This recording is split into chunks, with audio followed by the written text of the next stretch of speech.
Kleber, está vendo esse cenário político, principalmente no gaúcho? Olha, o Sérgio, é um ambiente de eleição municipal, né?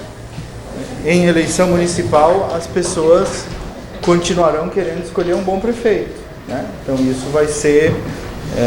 isso não mudou, muita coisa mudou, né? Mas isso não mudou. As pessoas quererão continuar elegendo um bom prefeito e a clássica...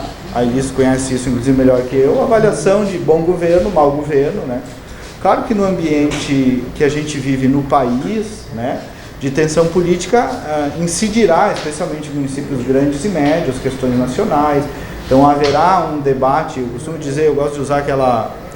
eu não gosto muito dele, mas eu uso a do Leonardo Boff, né, que tem um livro sobre a águia e a galinha. Então acho que é uma eleição um pouco isso, da galinha, no sentido que o cara olha para baixo, né, cuidando do seu bairro, da saúde, da sua rua, mas também vai ter um pouco esse olhar de águia, assim, para o ambiente nacional, né, para essas coisas. Então vai ter uma eleição que tem um pouco esse equilíbrio, mais do que outras vezes. Teve momentos em que isso não importou, né, que eu andava nesses municípios que a gente atende, que importância tem as coisas do país numa eleição municipal? Era quase zero, assim, né? Então, nos últimos anos, né, isso mudou um pouco e os elementos, assim, da macropolítica também vieram para as discussões municipais. Acho que o eleitor está um pouco treinado para isso. Você acredita que vai ter esse acerramento de ânimos, assim, quem é favorável à esquerda, quem é favorável à direita? E como é que fica o eleitor nessa? Para onde o eleitor deve caminhar?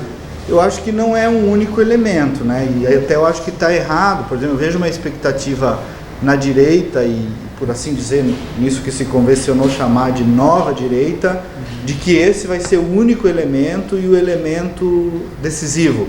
O que é um ledo engano quem acreditar nisso. Porque tem que ser bom candidato, tem que aspirar à liderança. Se representar um governo ruim, o eleitor não vai escolher só porque o cara é bolsonarista, porque o cara é de direita, né? Não é o único elemento. Me parece que é um elemento do cenário virar esse debate. Hoje o eleitor, uma parte significativa do eleitor, leva isso em consideração, que em política se chama posicionamento, né? As pessoas vão cobrar um posicionamento. Elis, posso... Elis, a gente está vendo assim, por exemplo, eu dando um exemplo prático agora, de São Leopoldo. São Leopoldo eu assim, é uma salada de fruta, tem centro, esquerda, direita, e parece que não existe assim uma linha de atuação dos prefeitos. O que apoia entra, entendeu? Não existe. Como é que está vendo esse cenário? Bem, vamos lá. Eu acho que a primeira coisa que a gente tem que ter em mente, principalmente levar isso para as bases de telespectadores ou ouvintes de vocês, é que a eleição de 24 é diferente da de 20. É o primeiro grande tema. 20 foi o que nós chamamos de jornada do herói. O que é a jornada do herói? Nós vivíamos sobre a ameaça da pandemia e nós precisávamos alguém que nos defendesse. E nós tivemos o maior índice de reeleição da história do Rio Grande do Sul. A gente tem que olhar para isso, tá? Então 20 foi o processo de reeleição, não para continuidade do trabalho, mas para defesa da saúde das pessoas. 24 não, é um outro jogo.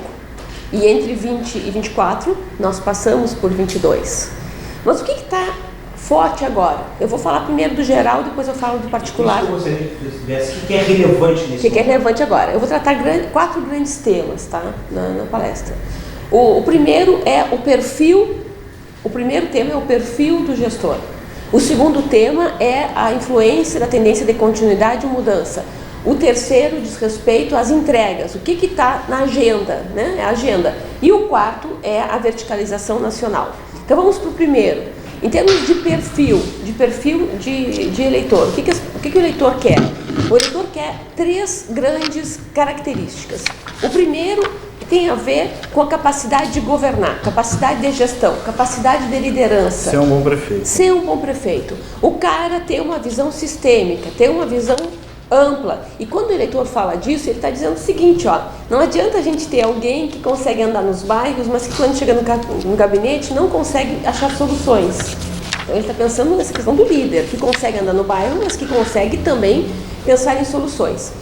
O segundo grande critério é aquele que vocês conhecem bem, né? Que é a honestidade. A pessoa com integridade, com seriedade. O medo da corrupção ainda paira. Nós temos que olhar no Rio Grande do Sul, esse tema fica em primeiro lugar nas cidades que têm investigação policial. Vocês viram agora, vocês mesmo noticiaram há 15 dias atrás, 20 dias atrás, várias operações sistemáticas no Estado.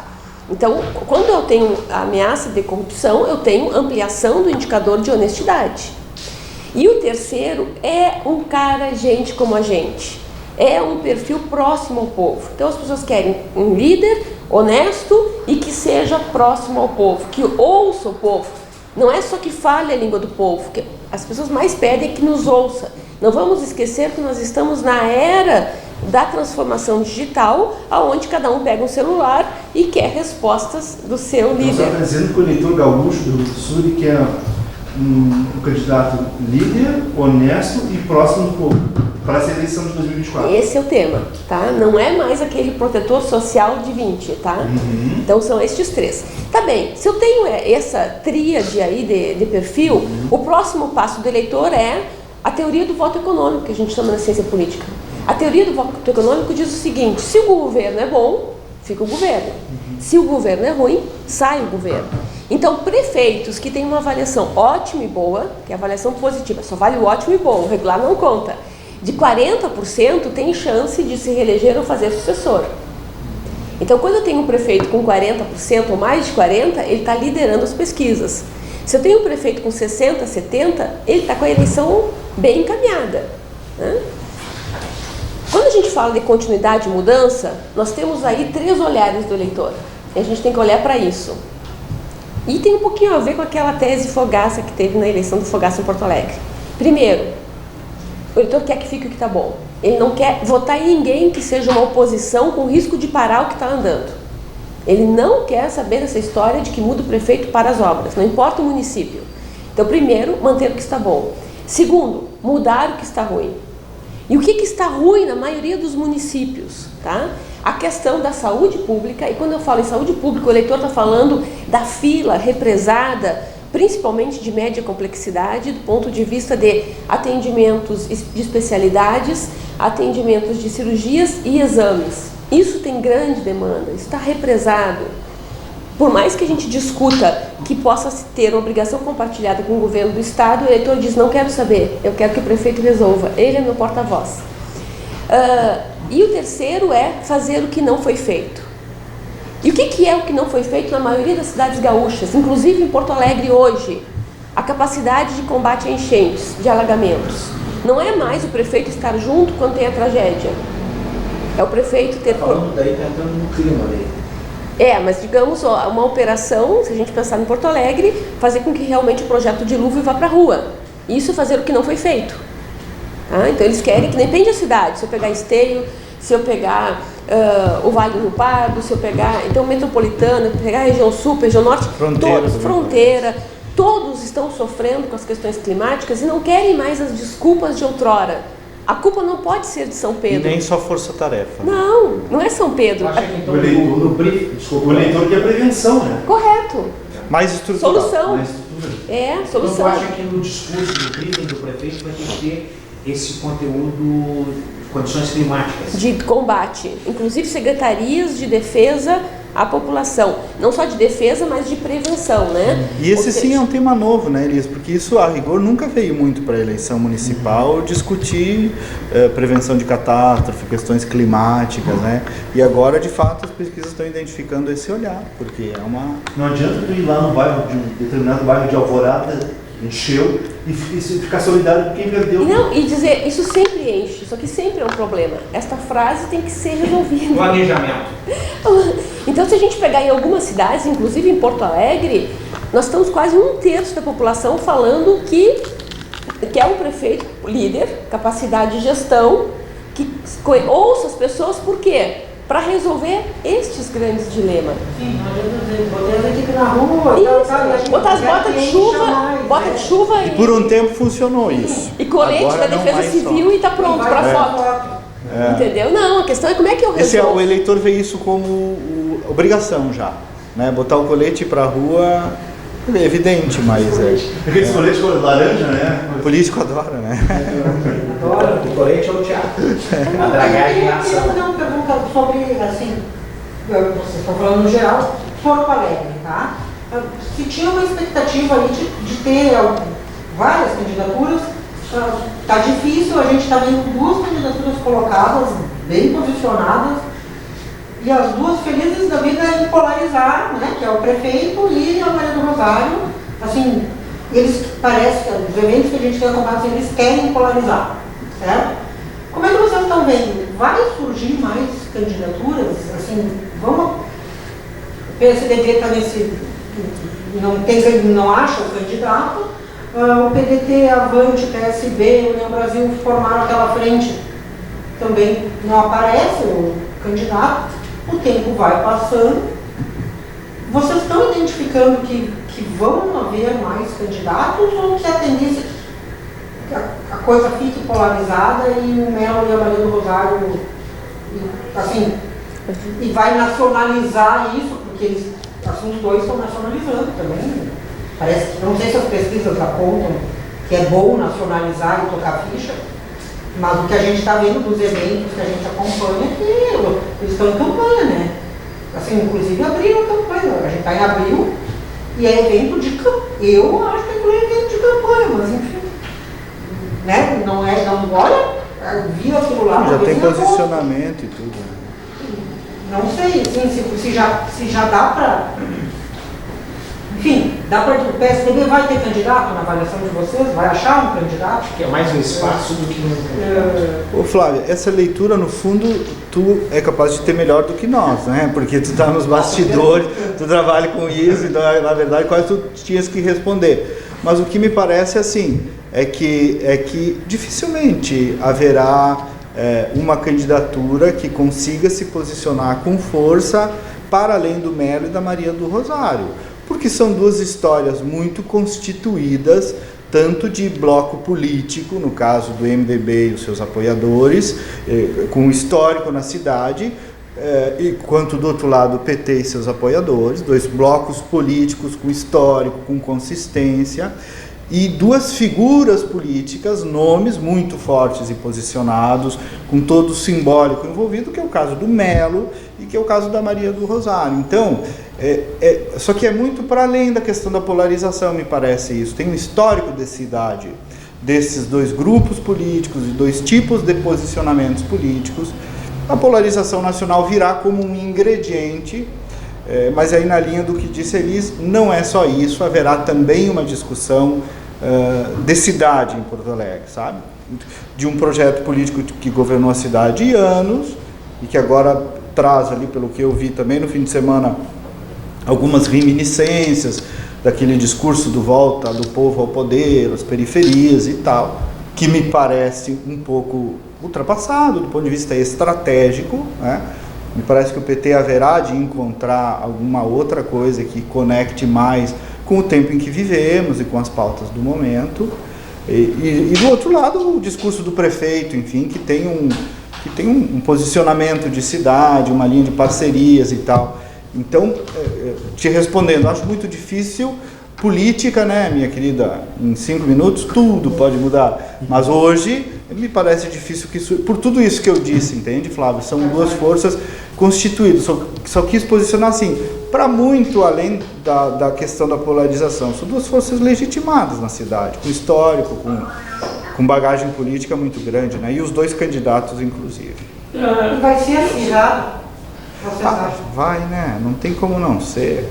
Vai. Não tem como não ser. Eu vi o posicionamento que a Maria do Rosário inaugurou neste que foi o pré-lançamento, né? Aí, de fato, para se legitimar, ela já puxa a questão de uma dualidade, no que me parece até que faz certo, né? Porque isso, de algum modo, dá tamanho para ela na disputa com o Melo. Então, acho que não tem muito como fugir disso, não. Com relação ao interior, eu noto que Caxias do Sul é a cidade que já está no quadro mais definido. Tem 3 candidatos a prefeito. Pelotas ainda não está definido, só que a maioria tem um excesso de candidatos. O que vocês podem falar sobre as principais cidades do interior? E Canoas? Isso não dá para falar. Aí também tem que bola cristal. Aí é demais. Não, é que Vai lá, ele. tá ali, né? Mas o Jair tem uma empatia muito grande com o pessoal lá no Supremo. Ele disse que está pesquisando aí. Eu Vamos- só estou intuindo. Vamos lá então. Eu vou terminar ali, eu falei então um pouquinho desse indicador do perfil, da quantidade de mudança. Aí automaticamente, quando eu falei de continuidade de mudança, a gente falou um pouco da agenda. E por último, então, entra nesse campo da polarização. Que é o teu quanto- quarto ponto ali, né? Isso, que Até é o eu quarto- li o teu artigo na coletiva. É o quarto ponto. Nessa discussão, o que tem? Quando a gente vai discutir essa verticalização nacional dentro dos municípios, via de regra, ela não acontecerá na maioria dos municípios gaúchos. Não é isso que está em jogo na maioria dos municípios. Mas isso não significa que não vai haver uma influência do bolsonarismo. Irá haver uma influência do bolsonarismo. Por quê? Porque está em jogo para as pessoas mais tradicionais, e a gente tem que entender que 70% dos gaúchos são conservadores ou tradicionais. Então o conceito de valores sociais e morais, eu estou falando aqui do que a gente conhece por moral, bons costumes, família, isso está em jogo. Eu quero alertá-los, e vou falar sobre isso na palestra, de que nós teremos um primeiro semestre com discussões no Supremo muito polêmicas, que vão rachar a sociedade gaúcha, porque elas estão rachadas nesse momento, em temas como legalização do aborto e porte de drogas para uso pessoal. Então são temas que eles não estão na agenda dos municípios. A própria não- regulação da internet. Regulação da das redes internet. sociais, né? Quando isso começar a ser discutido, isso vai entrar nas nossas casas, não importa o rincão que nós Queiramos estejamos. ou não. Isso, então, a gente não pode dizer que é estanque, né? Então, esses temas mexem com o gaúcho. Enquanto o Bolsonaro tem uma influência de 30% a 40%, depende do município, Lula tem de 20% a 30%, depende do município. Então, Bolsonaro tem uma vantagem competitiva em termos de influência. Agora vamos para a pergunta objetiva de algumas cidades. Aonde Lula terá maior influência? Lula terá, e a gente tem mapeado nos mapas de calor, maior influência no percentual maior de vulnerabilidade social. Se o município tem mais vulnerabilidade social, ele vai ter mais influência do apoio de Lula, assim como foi a eleição de 22. De presidente, A região sul, por exemplo, Pelotas, Rio Grande, Tem mais força. vulnerabilidade. Depois da vulnerabilidade, o segundo item, que também cai na região sul e também em Porto Alegre, são bases universitárias e funcionalismo público. Quanto maior o índice de funcionalismo público, bases universitárias e vulnerabilidade, maior será a força e a influência dos candidatos de Lula. Salvaguardando as proporções, tirando Caxias, porque ela é uma exceção, Santa Maria se enquadra nesse desenho. Nos demais, principalmente na região norte, ela vai ser muito influenciada pelo bolsonarismo. Né? Você vai ter muito mais força o bolsonarismo, mesmo que ele não tenha candidato do PL organizado. Por exemplo, se a gente pegasse o caso de Passo Fundo, lá a discussão vai ser se o governo fica ou não. Mas o bolsonarismo não Nem vai é ter. discussão, quase. Não é discussão. É quase Mas consenso. se houver uma discussão lá de identidade de gênero, linguagem neutra nas escolas, caiu a casa. Entendeu? Aí caiu a casa. Aí essa discussão bolsonarista entra pro jogo. Então, se os prefeitos não souberem conduzir, se os candidatos não souberem conduzir, eles vão ter mais ou menos influência da polarização nacional. Caxias do Sul é uma cidade que entra numa outra classificação que nós estamos vendo. São aonde tem São Leopoldo entra nessa mesma classificação de Caxias, aonde tem as bases de candidatos extremistas bem organizados. Então você tem um PL muito organizado e você tem um PT muito organizado. Caxias e São Leopoldo são os dois desenhos clássicos para isso. E aí não importa muito para estes eleitores, a discussão da continuidade da mudança vai entrar, vai, mas essa discussão vai ser atropelada pela pauta política, pela questão ideológica. Mas isso são só nos casos onde você tem PL e PT com candidatos competitivos. Só ter um candidato do PL não significa que essa polarização vai ser formada, feita. Então ela está naturalizada onde o eleitor reconhece. E a gente vai para a rua e pergunta, né, por que vota nesse? Porque ele é o cara que defende o bolsonarismo, que defende o lulismo. Então isso vai acontecer. Caxias, vai acontecer São Leopoldo, o jogo já está encaminhado para isso, inclusive as lideranças estão na mão dessa polarização. A liderança eleitoral já está na mão dessa polarização. Só complementar uma coisa aqui, tentando resumir até jornalisticamente isso que ele está dizendo e trazendo para a operação do marketing político, né? O que também não mudou, cada caso é um caso. Correto. Não Cada tem eleição receita é de uma bolo. eleição. Então, quem achar que vai criar uma estratégia geral, que os fenômenos vão se dar em todos os municípios do mesmo modo, esse olhar é um equívoco. É a pessoa que medida. Cada município é um Correto. livro, é uma história específica. Correto. O candidato do bolsonarismo pode ser muito ruim, e aí não vai desempenhar Sim. bem, né? Vou trazer uma pergunta polêmica. Por isso que tem que profissionalizar a Tem que comunicação. pesquisar, e tem que Viu? pesquisar. Por isso que tem que profissionalizar a comunicação. www.critério. Em relação às redes sociais. Eu até vou Vai ser decisivo, não vai ser Eu até vou decisivo? começar falando disso ali, Sérgio. Sem dúvida. Isso é um processo já dado, sabe? Consumado. É consumado. Em municípios, de novo, em municípios médios e maiores, a televisão continua tendo força persuasiva, o rádio também, que é uma coisa que a gente esquece, do velho e bom rádio, né?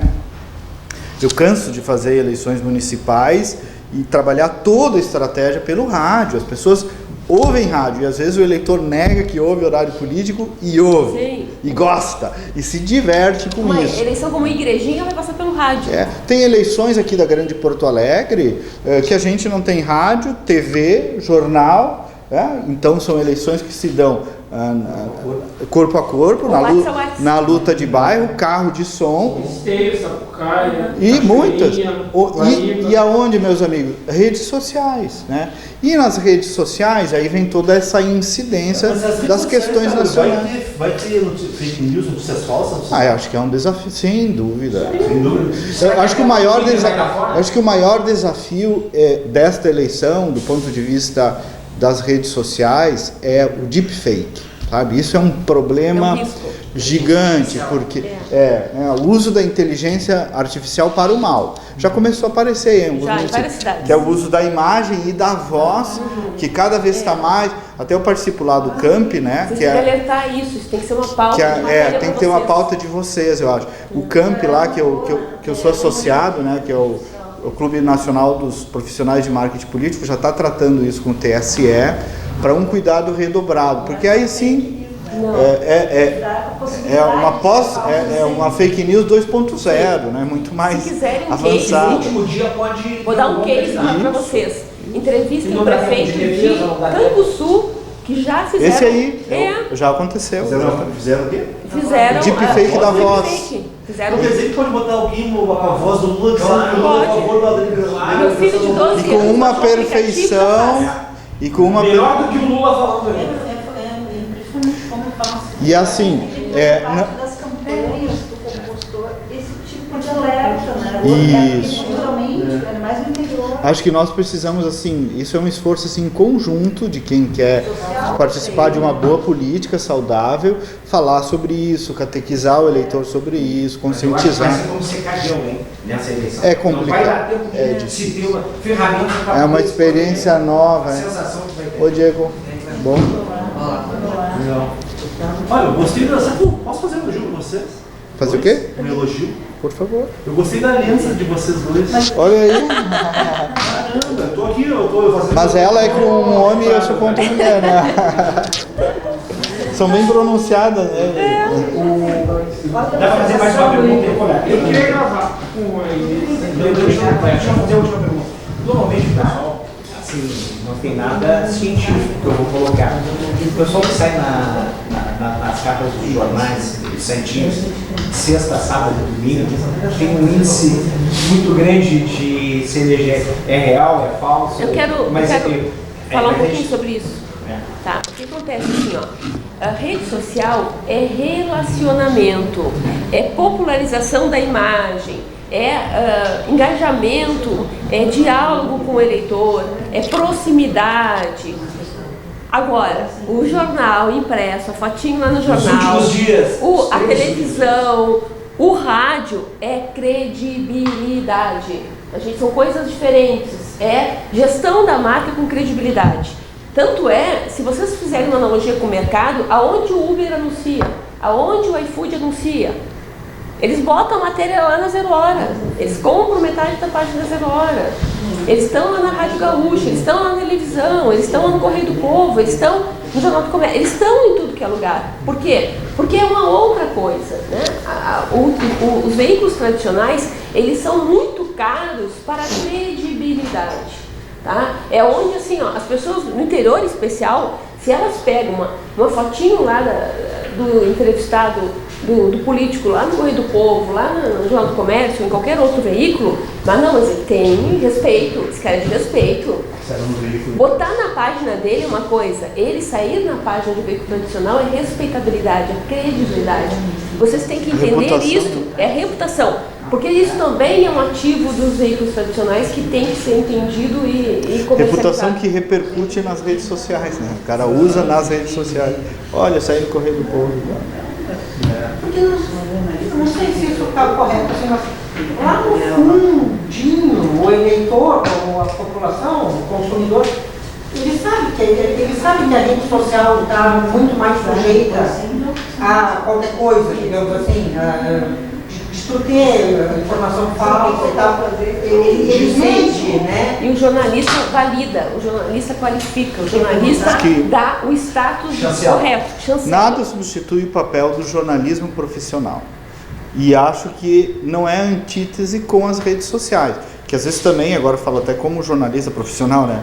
Às vezes a gente trata as redes sociais também com preconceito. E não, faz parte de um processo civilizatório, inclusive, de evolução da comunicação, né? Que mudou todo o jogo. E que bom, hoje tem muita gente falando nas redes sociais. Porque às vezes a rede social vira meio genia, às vezes, né? Das institucionalidades, assim, parece que só produz coisa ruim. E não, tem muita coisa boa. É o povo falando, o idoso está falando em rede social, né? É legal isso que falou, Elis, do jornal impresso, é bom para nós, né? Porque a gente trabalha Sim, com impresso, é um ativo. credibilidade, né? E vocês têm que vender isso. E inclusive na matéria digam que são objetivos diferentes. A rede social é relacionamento, aproximação com o eleitor e os veículos tradicionais como jornal é credibilidade, respeitabilidade. A inteligência artificial é um perigo. Não a federação, mas a associação comercial trouxe um salto, a gente trouxe um grande bambambam, né? Essa semana, ou passado, não me lembro. E ele botou um vídeo aqui, que se ele não dissesse que é aquele repórter... eu tava. né, Kleber? O cara falou, ele começou em português, ele falou japonês, italiano... Perfeitamente. Perfeitamente, dizia que era um repórter. Sim. E aí depois ele disse, não, isso aqui é uma inteligência artificial. Só que se ele não dissesse, a gente ia dizer, olha... Entrevistem, o caso do prefeito é Canguçu, o interior maior... A cidade com maior Tem que ter Constantino também. Tem mais. Fizeram uma imagem. Isso. Só o que eu digo assim. Rural, da área rural. Dizendo que era rural, que ele não tinha preocupação com a área rural, porque a área rural é como. Era a voz dele. Sim, imagem, e acho que era do vice, não dele. Acho que era imagem e voz, tudo. Perfeito. Só eu digo, façamos isso sem. Em Canguçu. Façamos isso sem. É o município do Campeão, maior minifúndio do Brasil. E fizeram uma deterioração. Isso. Ele é um case que vocês podem entrevistar por uma matéria Só específica. façamos isso sem satanizar a inteligência artificial, né? Que é outro risco. Que às vezes assim, para tudo. Não para tudo não. A gente nem segura essas coisas. O jeito é saber como lidar, que eu também não sei. Acho que a justiça eleitoral não sabe. Então é uma evolução que a gente tem que construir.